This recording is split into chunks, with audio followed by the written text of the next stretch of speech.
ਗਿਆ ਕਾਤਲ ਤੁਮ ਐਸਕੋਬਾਰ ਟੱਕਿਆ ਦੱਸੋ ਕਿਨੇ ਪਿੰਜਰੇ 'ਚ ਸ਼ੇਰ ਟੱਕਿਆ ਬਿਗ ਸਟੈਪ মহামান্য আদালত, এই সেই কুখ্যাত খুনি যে দিনের বেলা একটা পরিবারকে নৃশংসভাবে হত্যা করেছে, এর কাছ থেকে একটা কোলের বাচ্চাও রেহাই পাইনি। তাই মহামান্য আদালতের কাছে আমার একটাই আবেদন রইল, এই আসামিকে যেন মৃত্যুদণ্ড দেওয়া হোক। অবজেকশন ইওর অনার, বিনা প্রমাণে আমার মক্কেলকে খুনি বলতে পারে না। আমার মক্কেল নির্দোষ। অবজেকশন মাই লর্ড, আমি বিনা প্রমাণে কাউকে খুনি বলছি না। আমার কাছে সাক্ষী আছে, কিন্তু কিন্তু কি বলে?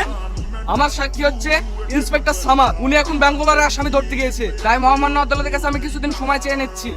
এই উকিল, তুই কিন্তু খুব বাড়াবাড়ি করছিস, এর পরিণাম কিন্তু খুব খারাপ হবে। Order order order. জজ সাহেব, দেখলেন আপনার সামনে আমাকে থ্রেট দিচ্ছে। আসামি শাকিল খান, এটা মস্তানি করার জায়গা না। আপনার যদি কিছু বলার থাকে আদালতে বলতে পারেন। না, আমি আদালতের সামনে কিছু বলতে চাইনি। ঠিক আছে, আজকের মতো এখানে কোর্ট স্থগিত থাকলো। আগামী সোমবার এই কেসে রায় দেওয়া হবে। The court is close.